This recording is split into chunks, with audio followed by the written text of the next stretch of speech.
एक simple question, अगर आज रात 2 बजे आपके डॉग के साथ इमरजेंसी हो जाए और वेट बोले कि 10 दिन ट्रीटमेंट लगेगा और अराउंड 45,000 का खर्चा होगा, तो आप क्या करोगे? डॉग रखना सिर्फ फूड और ग्रूमिंग तक लिमिटेड नहीं है। रियल रिस्पॉन्सिबिलिटी शुरू होती है मेडिकल इमरजेंसी से, स्पेशली जब आपका पेट ओल्ड होता है। तो आज की वीडियो में हम जानेंगे कि why dog insurance is needed, कौन कौन सी कंपनी पेट इंश्योरेंस देती है इंडिया में, प्रीमियम कैसे डिसाइड होता है, और क्या डॉग इंश्योरेंस कैशलेस होता है, क्लेम कैसे करें और कौन सी मिस्टेक अवॉइड करें। तो ये वीडियो अंत तक जरूर देखें।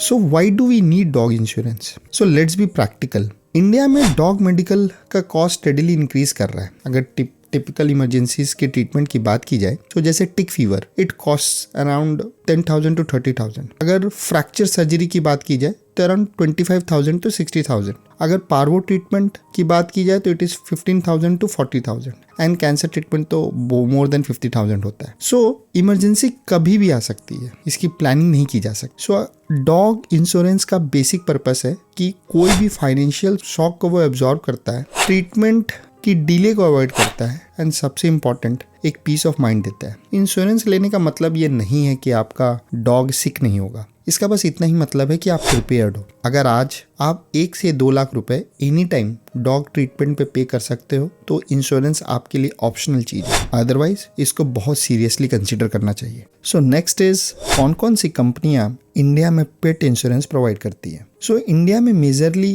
2-3 कंपनियां हैं जो पेट इंश्योरेंस प्रोवाइड करती हैं। पहली है Bajaj general insurance, HDFC Ergo, new India assurance और कुछ और भी नीश इंश्योरेंस है। जो सबसे स्ट्रक्चर्ड अगर पॉलिसी की बात की जाए तो बजाज जनरल इंश्योरेंस है। पर्सनली मेरे दोनों बच्चे क्यारा और ओरियो लास्ट 2-3 साल से इंश्योर्ड है एंड मैंने बजाज इंश्योरेंस ले रखा है। अनफॉर्चुनेटली मुझे 2 बार क्लेम भी करना पड़ा है। प्रोसेस स्मूथ है एंड क्लेम प्रॉपरली सेटल हो जाता है। तो इंडिया में करेंटली 2 मेजर प्लेयर हैं इंश्योरेंस के लिए। First is Bajaj general insurance and second is HDFC Ergo. New India assurance वो ट्रेडिशनली मोर्टेलिटी फोकस्ड पॉलिसीज देते। तो हमें ये चीज समझना होगा कि हमें policy as per our coverage needs के हिसाब से लेनी चाहिए। सो इसको डिटेल में आगे डिस्कस करते हैं। So what determine the premium and coverage, ये सबसे इंपॉर्टेंट सेक्शन है। पहला है एलिजिबिलिटी, एज एलिजिबिलिटी। सो जो small, medium and large dogs होते हैं उनका जो एंट्री लेवल है फॉर इंश्योरेंस वो 3 महीने से 7 साल हो एंड एग्जिट 10 साल का है। फॉर जाइंट ब्रीड्स जैसे ग्रेट डेन जो एंट्री लेवल है वो 3 महीने से 4 साल है एंड एग्जिट 6 साल है। इसका मतलब है कि एक जाइंट ब्रीड को आप इंश्योरेंस करा सकते हो अब पहली बार अप टू 4 years, मीन्स 3 महीने से 4 साल के एज के बीच में आप उसका फर्स्ट टाइम इंश्योरेंस करा सकते। एग्जिट 6 साल कि 6 साल के बाद वापस कवरेज मिलता नहीं है। अगर 4 साल से ज्यादा बड़ा है डॉग तो उसका मेडिकल टेस्ट इंश्योरेंस कंपनी करा सकती, साथ ही में एडिशनल वेटिंग पीरियड दिया जा सकता। सो प्रीमियम डिसाइड करने का एक और क्राइटेरिया होता है ब्रीड टाइप। जैसे जाइंट ब्रीड्स डिजीज प्रोन होते हैं एंड ज्यादा रिस्क पे रहते हैं, उनका प्रीमियम भी हाई होता है, वाइल स्मॉल ब्रीड्स के premium as compare to giant and large breeds थोड़े कम होते हैं। नेक्स्ट इंपॉर्टेंट पार्ट है द सम इंश्योर्ड। सो जितना ज्यादा आप सम इंश्योर कराओगे उतना प्रीमियम हाई होगा। इट मीन्स अगर मैं 10,000 का सर्जरी कवर लेता हूँ और वहीं 3 लाख का सर्जरी कवर लेता हूँ तो प्रीमियम का जो अमाउंट होगा उसमें बहुत डिफरेंस होगा। सो यहाँ पे हमें बहुत प्रैक्टिकली समझ के अपने नीड्स के अकॉर्डिंग सम इंश्योर कराना चाहिए,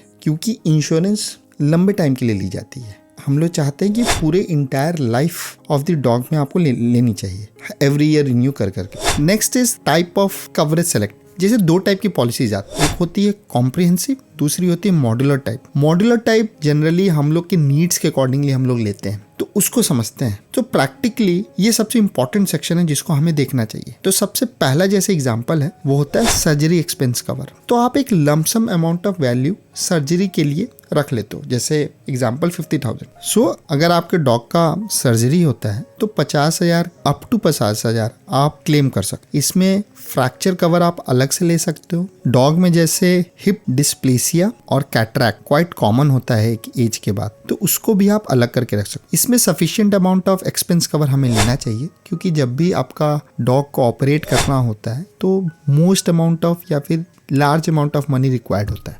ये एक बहुत ही ज़्यादा क्रिटिकल सेक्शन है और यहाँ पे समझना होगा कि हम वही सब सर्जरीज का क्लेम कर सकते हैं जो मेंशन्ड है इंश्योरेंस डॉक्यूमेंट में। Next is hospitalisation cover. ये शायद most commonly claimed part of the cover है जिसको यूज किया जाता है। इसमें एक एग्रीगेट अमाउंट ऑफ वैल्यूज आप इंश्योर कर लेते, जैसे फॉर एग्जाम्पल 50,000। नेक्स्ट, आप हॉस्पिटलाइजेशन के लिए पर डे का कॉस्ट भी आप सेट कर लेते, तो लाइक 2500 पर डे। सो इसका मतलब है कि आप साल में अराउंड 20 डेज अगर आप एडमिट करते हो अपने डॉग को, तो आप अराउंड 50,000 का क्लेम कर सकते। पर इसमें ये बात समझना बहुत जरूरी है, ये क्लेम वही सब डिजीजेस के लिए वैलिड है जो आपके इंश्योरेंस डॉक्यूमेंट में लिखा हुआ है। बहुत सारे ऐसे भी इंश्योरेंस हैं जो मेजर एंड माइनर डिजीजेस में पहले ही आपके कवर में क्लियरली लिख देते एंड उसके accordingly the percentage of the insured value आप क्लेम कर सकते। जैसे मेजर के लिए 100% एंड अगर माइनर डिजीज है तो 25% ऑफ द इंश्योर्ड वैल्यू।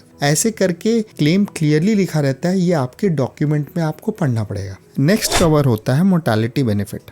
इसमें एक लमसम अमाउंट ऑफ मनी आप इंश्योर कर सकते हो on death of your dog. साथ में क्रीमेशन अलाउंस भी मिलता है। पर्सनली ये कवर मुझे इम्पोर्टेंट लगता नहीं है एंड मैं चाहता हूँ कि कभी किसी को यूज भी ना करना पड़े ये cover. Next is terminal disease cover. So जैसे cancer, kidney failure, cardiac dysfunction etcetera, ये डायग्नोज होने पर एक लमसम अमाउंट मिल सकता है, बट ये वन टाइम क्लेम किया जा सकता है और साथ में 30 डेज सर्वाइवल का क्लॉज होता है एंड टर्म्स क्वाइट स्ट्रिक्ट है इसमें। जो डिजीज कवर होंगे टर्मिनल डिजीज में वो क्लियरली मेंशन्ड है इंश्योरेंस डॉक्यूमेंट। अगर आपका डॉग यंग है तो शायद ये कवर उतना जस्टिफाइड होता नहीं है। Next is long term care, जैसे epilepsy, diabetes, thyroid dysfunction etcetera, इसके लिए एक lump sum amount of money insure किया जा सकता है, पर ये कवर एज डिपेंडेंट है। That is for small, medium, large breed up to 7 साल ही कवर आप इंक्लूड कर सकते। उसी तरह जाइंट ब्रीड में बस 4 साल के बाद आप ये नहीं कर सकते। साथ ही में ये वन टाइम क्लेम ही इस पे हो सकता है। रिन्यूअल एज डिपेंडेंट है, बट अगर एक पर्टिकुलर इंश्योरेंस के साथ आप बार बार रिन्यू कर रहे हैं तो मेनी टाइम्स एज पर देयर डॉक्यूमेंट वो कंसिडर करते हैं इसको आपको देने के लिए। The next and most important one is the OPD cover. So इसमें एक लमसम अमाउंट ऑफ वैल्यू आप इंश्योर करते हो, जैसे 30,000, 35,000 एंड इसमें जो disease which are mentioned in the insurance documents, उसका अगर आप OPD ट्रीटमेंट यूज करते हो, so this insured value can be claimed.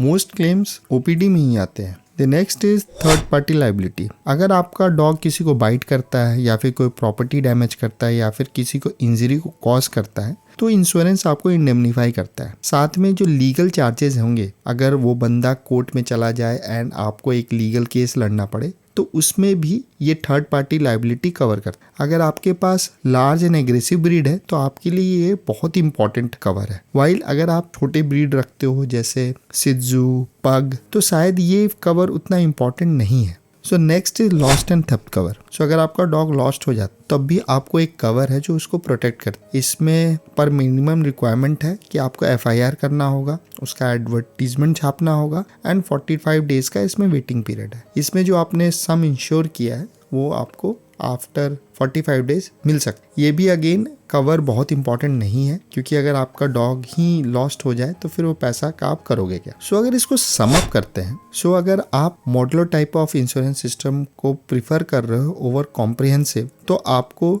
Surgery का कवर जरूर लेना चाहिए, हॉस्पिटलाइजेशन कवर जरूर लेना चाहिए, टर्मिनल डिजीज कवर और लॉन्ग टर्म कवर ये आपके डॉग के एज के अकॉर्डिंगली आपको डिसाइड करना चाहिए। OPD कवर मस्ट है अगर आप थर्ड पार्टी लाइबिलिटी रखते हो इफ आपके पास aggressive and large dog. Lost and theft cover मेरे हिसाब से उतना इंपॉर्टेंट नहीं है। मैं यहाँ पे बताना चाहूँगा कि मोस्ट में आपको कोपे का भी ऑप्शन होता है, मीन्स आप 10% आप पे करोगे, रेस्ट इंश्योरेंस एजेंसी पे करेगी, एंड OPD कवर में हमेशा 10% वो डिडक्ट करते हैं। सो टोटल अगर ये इंपॉर्टेंट टाइप ऑफ कवर्स आप लेते हो, सो ऑन एन एवरेज आपके डॉग के लिए अराउंड 4 to 5,000 में पर ईयर एक अच्छा इंश्योरेंस आ जाता है। मेरे केस में अराउंड मैं 5,400 पे करता हूँ 2 डॉग्स के लिए, पर जो दोनों स्मॉल ब्रीड है, सिट्जू हैं और यंग भी है, तो अराउंड 5,400 के आसपास मेरा प्रीमियम रहता है ईयरली का। सो अगर डिस्काउंट की बात करें तो अगर आपके डॉग के पास KCI सर्टिफिकेट है या फिर RFID का टैगिंग है तो आपको डिस्काउंट मिलता है। साथ ही में अगर आपने 1 साल रिन्यू कराया पर आपने उस साल कोई क्लेम नहीं किया तो क्लेम फ्री डिस्काउंट भी मिलता है। एंड लास्ट, मल्टी पेट, अगर आपके पास 2 डॉग है तो आपको डेफिनेटली उसका डिस्काउंट मिलेगा। और जितने साल का आप कवरेज ज़्यादा लोगे, जैसे आपने 4 साल का लिया तो आपको जो डिस्काउंट है वो ज़्यादा मिलेगा एज कम्पेयर टू 1 साल के लिए। So this section is all about how to make the claim and important precautions. तो सबसे इम्पॉर्टेंट पॉइंट है कि आपके का जो डॉग इंश्योरेंस है वो रीइंबर्समेंट मॉडल पे चलता है। मतलब आपको पहले पेमेंट करना है फिर उसका क्लेम प्रोसेस करना है। कैशलेस अभी इंडिया में अवेलेबल नहीं है। सो मेजरली 3 टाइप के क्लेम्स होते हैं। पहला है इंजरी या illness claim, next is theft claim and last is third party claim. So अगर आप इलनेस या इंजरी क्लेम की बात करें, जो जनरली मैक्सिमम क्लेम उसी पे होता है, आपकी जो डॉक्यूमेंटेशन है वो प्रॉपर होनी चाहिए। उसमें प्रिस्क्रिप्शन, डेली रिपोर्ट्स इफ आपने हॉस्पिटलाइज किया है अपने डॉग को, test reports, pictures that is dog के बिफोर एंड आफ्टर के पिक्चर्स इफ कोई सर्जरी हुआ है, एंड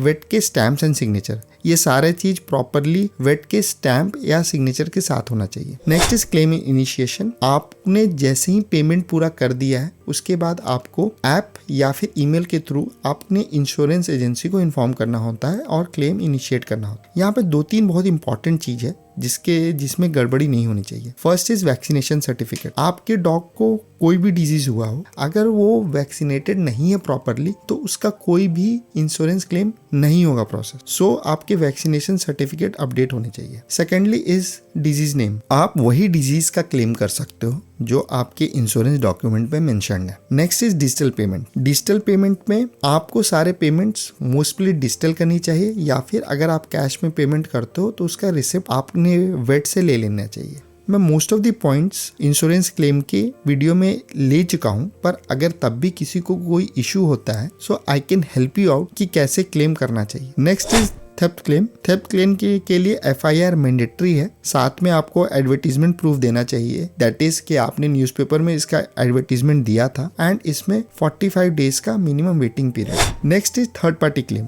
थर्ड पार्टी क्लेम में अगर कोर्ट ने आपकी लायबिलिटी फिक्स की है या फिर आप लीगल इंटरवेंशन में है तो जो इंश्योरेंस एजेंसी है वो इसमें आपको हेल्प करेगी। इवन समटाइम्स क्लेम सेटल करना चाहिए या फिर लीगली फाइट करना है, ये भी आपको इंश्योरेंस एजेंसी बता देती। सो इसको अगर लास्ट में कंक्लूड करते हैं, सो अराउंड 4,000 to 6,000 में आपको एक अच्छा डॉग इंश्योरेंस पॉलिसी मिल जाती है। डॉग एक फैमिली मेंबर है और जब उसकी तबीयत खराब होती है तो पूरी फैमिली एक तरह से रुक जाती है। आप मुझे कमेंट में बताएं कि डॉग इंश्योरेंस आपके डॉग के लिए एसेंशियल है कि नहीं। सो अगर इस टाइप के इंफॉर्मेटिव वीडियो आपको पसंद है तो हमें जरूर सब्सक्राइब। साथ ही में इस वीडियो में कमेंट में बताएं कि आपने एट लास्ट क्या डिसाइड किया है, इंश्योरेंस लेना चाहिए या नहीं। Thank you.